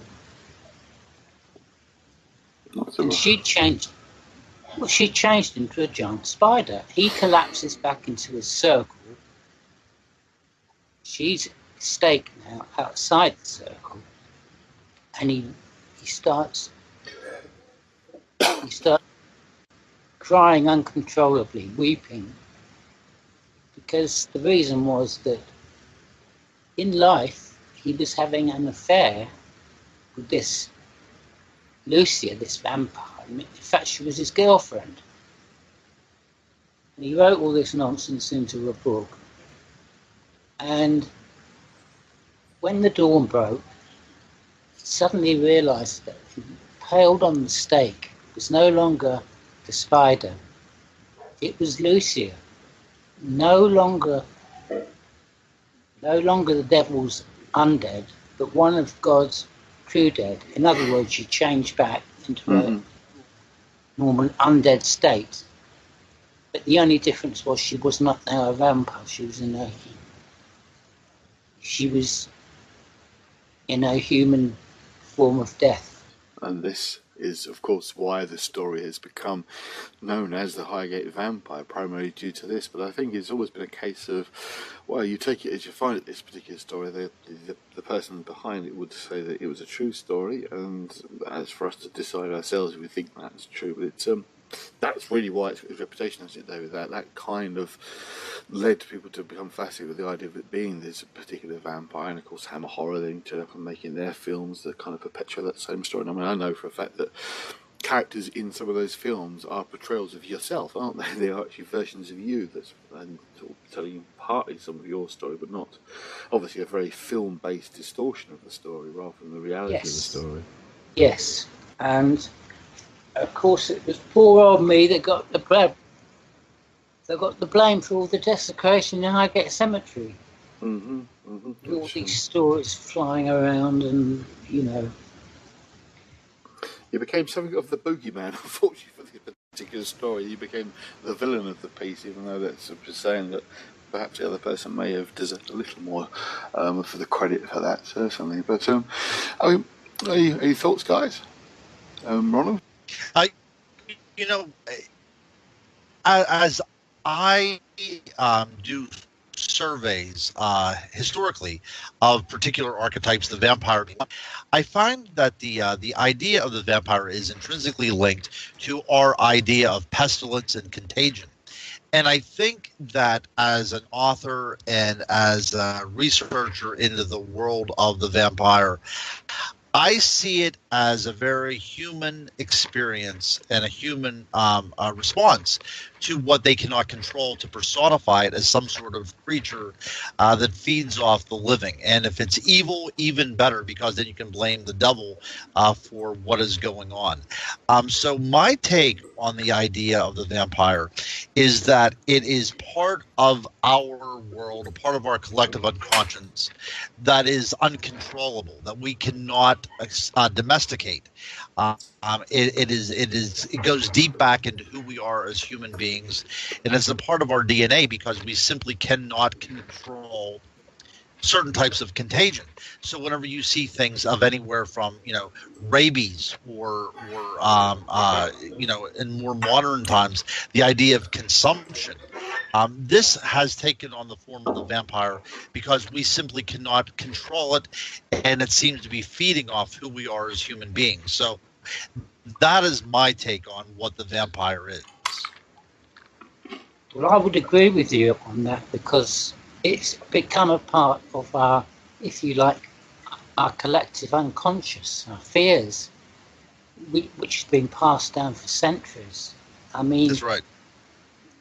It's the same, really. I won't go into this, but it's the same, really, same principle with the werewolf. Again, I'm not saying there were not medical deformities in those far-off days, but it was a physical deformity, and people immediately put it down to the victims being a werewolf. It's part of our unconscious. That fear still stayed with us for all these centuries. Okay, yeah, it's hidden. It's absolutely. It's buried, it's very deep, but it's still there. Absolutely. What do you think, Audrey? Well, David brings up a very interesting, point about the medical deformities, and I'm just curious what everyone's opinion on porphyria is. The medical explanation, if you like, for vampirism. For myself personally speaking, obviously as a psychotherapist, but also working with all sorts of strange attitudes that people can sometimes take. But you're talking then about a medical problem that can be actually traced back as being one of the real possible causes for the idea of vampirism, the desire of blood, etc. I find it is interesting, definitely. Yeah, well, that is the thing. Whenever the human being starts acting out. It becomes a pariah. It actually starts being uncivilized. That's whenever things become very tenuous, doesn't it? I mean, it's hard to imagine a human being, when we did our Jack the Ripper show, it's hard to imagine a human being doing things as drastic and as maniacal as a human being is capable of doing. So we try to cast these people into the mold of a monster. And vampires, like David had said, definitely fits that mold. And so do vampires. So we have the idea to make ourselves a little bit less responsible for our actions, to think that people are possessed or people become monsters like werewolves and vampires. And that's a coping mechanism that we human beings have.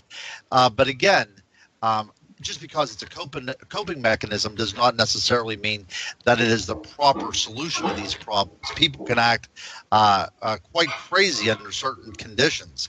And so the idea of where the vampire comes from, I think that there is medical explanations. I think that there are, maniacal explanations and insanity involved as well, too. But it all goes into this kind of melting pot that has stirred around for millennia, and it finally comes out into the mold of what we call a vampire now. But 100 years from now, the vampire will take on a different shape because it continually evolves with the society in which it exists. Mm-hmm. Yes, I agree with that. It is that fear of the otherness again, isn't it? This symbol of another world and other realities that people find both fascinating and terrifying. The possibility, of course, one of the underlying things in the theme of a vampire is the idea of something that can live forever, that can continue throughout the centuries, whereas we're all kind of limited in life, as it were, to a certain number of years, and then it's the end of the story for us. These creatures, if they existed, and it's very much a huge if, they are something that's outside of that realm of life and death, and they can perpetuate and continue to exist for hundreds of years. That's something that some people find appealing. To illustrate the idea about vampirism, I in my book I included the archaeological evidence from about 11,500 years ago that took place in the Cheddar Gorge in England, and there was a particular cave there where archaeologists were able to uncover the bones of animals, and alongside the bone animals were bones of humans. They were not differentiated in any way. They were basically processed the same way that the animal bones were processed. So there was evidence of cannibalism taking place in this particular cave in England. But what made it even more macabre and more grotesque and fits more into the idea of the vampire is there were two goblets, if you will, fashioned out of human skulls, and inside those skulls was human blood. So apparently there was some sort of ceremonial activity involved in the drinking of human blood as the process of eating human flesh took place as well. Now that, of course, is part of who we are as human beings. Cannibalism is one of those skeletons in our human closet that a lot of people do not want to acknowledge, but it is very much a part of who we are as human beings. And that kind of act, that kind of empowering another human being to stay alive, continues with us today in the idea of vampires, and the idea of what people do even today.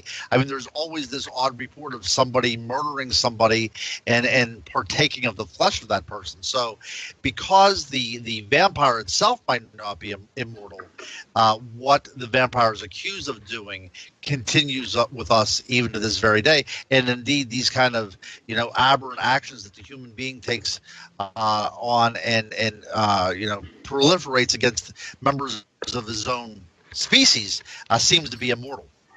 Yeah. Which is a commentary on who we are as much as it is a commentary on what the vampire is.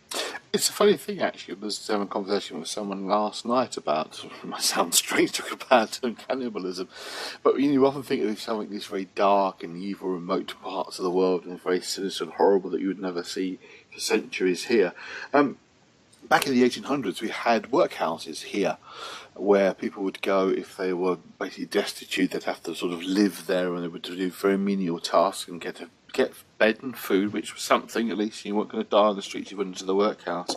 But there were reports, in some of the inner city ones, of cannibalism, where people had apparently passed away in the night and then found pieces were cut off them, and the next morning were obviously being cooked and eaten. And this is only the Victorian period, not that long ago at all. So, we have a fairly thin veneer of civility and civilization that can easily be peeled back and discover all sorts of nasties that can still lurk in the human psyche and activities. I mean, as we were saying before about sort of serial killers, particularly, there are ones that have shown cannibalistic tendencies as well in very recent past. So, it's quite true that perhaps not quite as civilized as we like to believe, that this kind of strange otherness is still very much part and parcel of our identity. That's true. And even before the idea of staking the vampire to end it, we see archaeological evidence stretching back to the Paleolithic, up into the Renaissance period of graves being unearthed and a rock being wedged into the mouth of the body, so it would not be able to rise out of the grave and feed upon the living. I mean, this is something that's understood to be the way to stop vampiric activity. And this, there's evidence, as I've said, that goes back into the Renaissance after, a very Christian culture, that they were still exhuming the bodies of supposed vampires and putting in, a rock so it would not be able to feed. But yeah, this is all part of who we are, and of course it does affect of how we perceive the world of the vampire, even though we don't specifically name these particular cases. It still kind of bleeds into what we understand the vampire to be. Absolutely. I mean, one of the other interesting things that I came across some research a while ago was the nature of burial plays an important part in this, because in sort of Western, more Catholic cultures, the idea of the immaculately preserved body was seen as something as holy, as being venerated, as being a miraculous work of God. In Eastern Orthodoxy, where things like Romania or Bulgaria would be, and sort of Transylvania as was, the idea of the immaculately preserved body was a sign of evil, that there was some dark, sinister force at work, and that is a fundamental difference. And often it's something that's missed in Western, sort of West European culture, and by extension America, that in itself is part of the nature of this. These bodies being found apparently preserved and sort of undecayed was a sign of something dark and sinister going on in East European, Eastern Orthodox Christianity. But here in sort of Western, so particularly in Catholicism, it was a miraculous sign of God preserving the body. So that's a real big difference. So Excellent point there, Andy. Excellent point. So whenever we talk about America and the Puritanism of New England, whenever bodies were found, whenever they were unearthed and they were found to be in a state of a state of non-decay, then this was a sign that there was an evil presence, not this is the hand of God. This is definitely proof that there's evil existing, and then that body has to be eradicated because it is not showing the decay that should be there. Absolutely, I think that's a very good point, because so much of religion is tied into our understanding of the vampire. It is warded off by the cross. It is killed by taking a stake through the heart, which I particularly feel was not developed until the idea of Christianity really took hold in the medieval mindset, and the cross play, and then the stake now had the form of the cross involved. The wood that was our salvation is now the wood that will damn this creature to eternity. But yeah, absolutely. Religion is linked to the idea of the vampire, and whether you're a religious person or not, it still plays into how we view the vampire today. Absolutely, and that, of course, that's the interesting thing, is because we tend to lose the connection to the idea about the preservation of the body and the burial of the body. That if you're not au fait with the religious angles about, say, the preservation or non-preservation and the different meanings of different cultures, you're going to forget that, and that gets left behind. You think, well, that is an element that can be an explanation of why East Europeans would see this preserved body as being something dark and sinister that needs to be stayed, whereas we wouldn't have that knowledge. We just have this idea of, that's something that's just part of the vampire folklore. Well, no, it's bigger than that. It is a religious angle as well. So, and that sort of thing, I think, is when you look at the details of why things are the way they are, and it kind of explains why these things are seen as being strange and odd. But there is historic figures that we can talk about that, whilst not being vampiric in the sense of what we've talked about, but have shown fixations with blood and violence that are important. We were talking about things like Vlad the Impaler, which is the kind of the model for the Dracula idea, but Vlad Tepe was a real person who was actually, again, the conversation I was having last night with a friend, in many ways is an important figure because he was one of the ones that kind of drew the line in the sand against the Ottomans invading into Western Europe, that had he not been where he was and fought the battles he fought, that we may well have found that the Ottoman Empire spread into sort of Central Europe and even into Western Europe and completely changing our culture and identity then. But he was kind of standing there and sort of battling against these much more superior, larger armies and forces.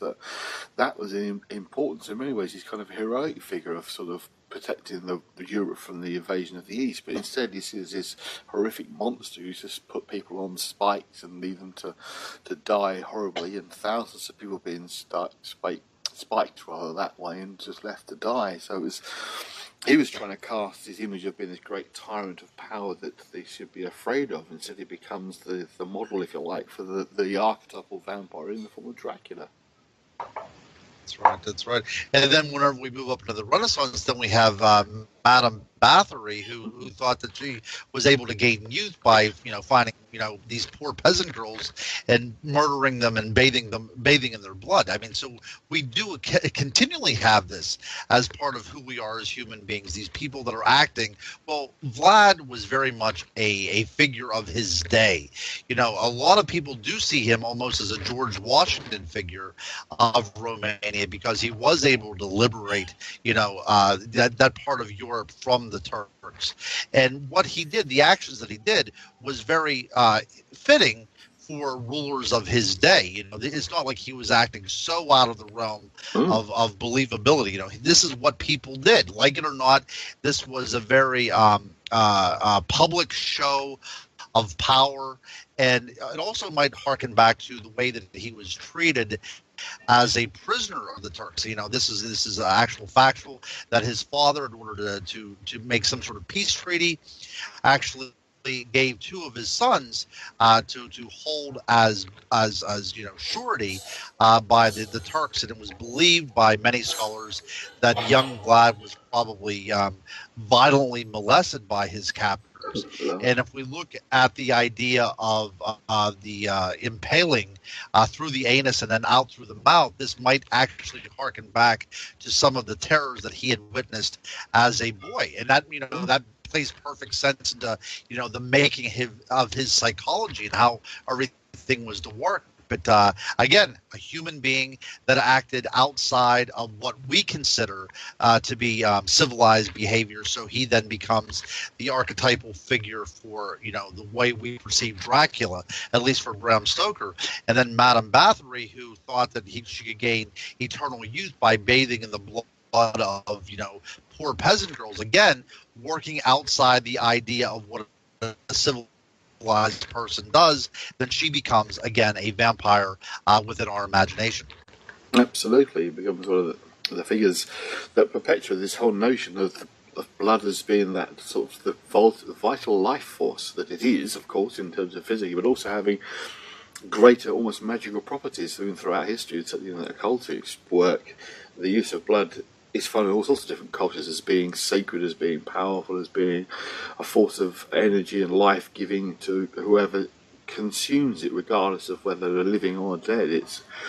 It still plays its part, and has always played its part as being this vital life energy that more than just what we know of it biologically or medically, it's also having this strange power as well, that it brings you closer connection to things as well. If you are involving any kind of sort of ritual stuff, then sometimes blood is used small amounts, not bleeding to death here, but that brings a closer connection as well to energies. But so it's all absolutely fascinating stuff.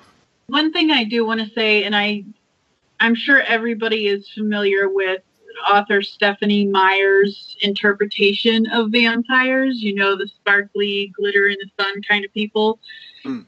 And I certainly don't believe her portrayal. I did used to have a friend years ago who claimed to be both a psychic and sanguinarian vampire, but I never, experienced the sanguinarian part. I wasn't a host for him, but I did know people that either he said they were a host or they said they were a host for him, but I think one point, because I'm not really sure where I stand on believing in sanguinarian vampires being real, but I guess one point I could make is true with many other things out there in the universe right now is their greatest strength is that we don't believe. Yes. Yeah, I mean, that's one of the things you can say of a lot of areas. If people have belief in these things, then it almost gives those ideas greater strength, that we create greater fear of them. I mean, one of the things we can kind of link a little bit with what David was talking about, particularly with the energy entity form that is seen around Highgate, is it's a tall figure. We've seen over the last 5 years or so the sudden emergence of the so-called Slender Man as being a kind of urban myth creature that people are now supposed to be seeing for real. It's entirely an invention of Creepypasta website. It's a story that began as a Photoshop exercise in 2009. Excuse me a second. A Photoshop exercise in around 2008, 2009 that was creating this very strange image of this very elongated, stretched figure. Now, I've not heard it yet, but I wouldn't be at all surprised that, given what we're saying about the Highgate vampires being this tall, dark figure, that it may well suddenly become linked to being a Slender Man figure, because it description-wise kind of fits in with that mythology, but it's completely made-up fiction. It's non-existent at all. There's no history before about 2008, and yet it actually led two girls to commit near murder, over in America, I'm afraid. In an attempt to supposedly summon the Slender Man, they took this girl into the woods, stabbed her several times in the hopes somehow it would raise Slender Man. So, the power of belief in these things creates a whole host of problems, and people start to believe these things exist. I mean, I have someone I know who's utterly convinced she saw the Slender Man, and even when I pointed out the real origins of the story, she still was, okay, maybe it's all fictional, but I saw this strange tall figure. Yeah, okay, you saw a strange tall figure. That doesn't mean it's the quotation Slender Man. So that's right. Stories do get adapted and altered to fit the times, if you like, certainly. And then that's a great point, too. By extension, it might not be Slenderman, and it might not also be a vampire. As David pointed out, there was probably something going on in this land well before it became even a cemetery. Mm-hmm. And people just keep on, they will cast onto this particular thing whatever they want to acknowledge it as, and in 100 years from now, it might not be. It might be a Slender Man, or it might be something else out there by then, because there will constantly be this evolution, because that's what human beings do. Absolutely. David, do you have any last thoughts you want to share? Not really, Andy. I think we've covered most things. Excellent. Okay. Well, what I'll do is just say goodbye then to everybody. Well, it's been actually wonderful having you guys on the show. Ron and I have really enjoyed talking to you both about your various knowledgeable areas. And absolutely, it's been a great time. So, David, I'd thank you very much for joining us this afternoon in our time. I think in America it's probably just early afternoon now, isn't it? You're getting towards that time. That's right. That's right. David, it was an honor having you on the show, buddy. I really learned a lot from you, and I hope to hear from you again very soon. Oh, you're welcome. And also, Audrey, I'd like to thank you very much for joining us today in our afternoon discussion on the various aspects and elements of the vampire legend, whether it be good old Dracula with his big fangs, or the psychic entity, or sort of paranormal energies that we're also talking about. Well, thank you very much for joining us. Yes, thank you for having me, and I second Ron's sentiments. It was an honor and a pleasure speaking with you, David. Oh, thank you very much. Yeah, and Audrey, she lives quite close to me, and I count her as a very dear friend. So I'll be seeing her at a conference coming up here pretty soon. So yeah, Audrey, we'll talk soon. So thanks very much again, guys, for joining us today. Yes, thank you. It was nice meeting you, Andy. Hey, thank you guys. But David, I'm going to pop up sometime to London and pop up and say hello. I know I've not been up for ages, and we do need to get to have a good chat again. And also, Audrey, I definitely want to get you back on at some point talking about Pennsylvania Dutch witchcraft and magic, because that'd be a definite for me. I'll be absolutely fascinated to talk about that.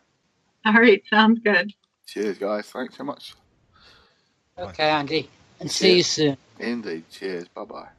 Well, that's been another wonderful show. Really enjoyed talking to both our guests. As I say, both very knowledgeable in their areas, and it's interesting to get the different perspectives as well from two different cases. I mean, there are certainly parallels between what Audrey was talking about over there in Pennsylvania and what David was talking about in Highgate. So interesting how the ideas kind of gel together, and the different approaches to the possibility of what these vampire things may indeed be. It was absolutely fascinating.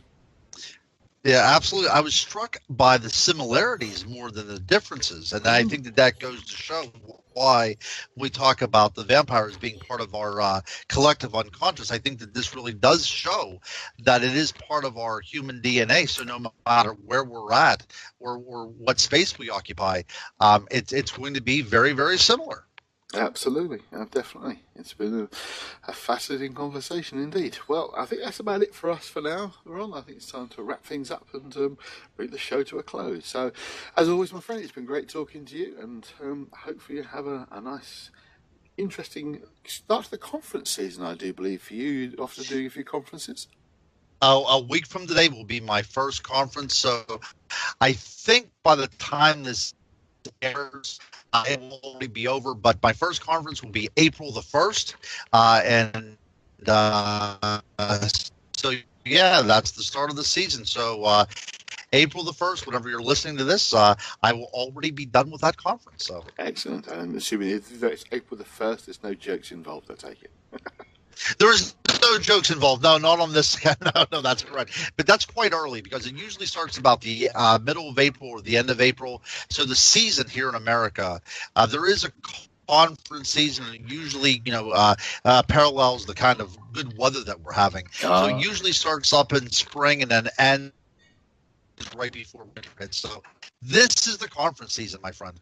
Okay, well, it's kind of every sort of throughout the year down here, we tend to have most of the conferences I know of tend to be up in the north of England rather than in the southeast where I am. But hopefully, we might be rectifying that myself, involved in something next year, as well as my own conference I'm involved in on witchcraft later this year. But we were able to have something more paranormal based down in the southeast next year. But we shall have to wait and see. Okay, I'd like to be involved in that, so keep me in mind. Absolutely, of course, definitely, no problem at all. But that's it for us, guys. So that's myself and Ronald signing off for another month, and hopefully you'll tune in to us next time. Okay, thanks so much.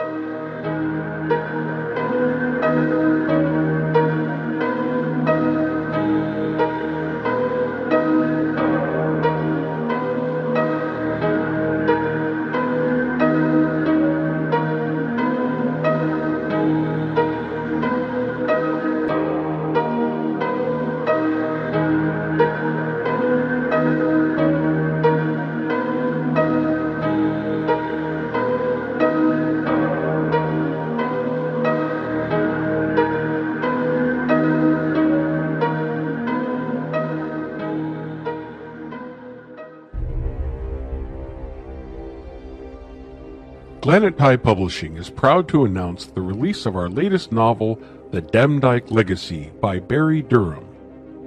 Set in a quiet village in Lancashire, England, an enigmatic murder reignites a legacy of witchcraft thought to have died out 400 years before, when the Pendle witches were hanged at Lancaster Castle in 1612. As the death toll rises, the descendants of the original Pendle witches are forced out of hiding and assist the police in tracking down the killer before they are all wiped out. The Demdike Legacy is a thrilling mystery novel that blends modern detective work with old-world pagan practices. The Demdike Legacy is now available in both softcover and ebook formats on Amazon.com and atlantathigh.com. This here is Maynard from down south in Tennessee, and my family came to this country on the Mayflower, so I embraced my British roots by listening to the Paranormal UK radio network. Boy, howdy, now I gotta go get me some pork rinds.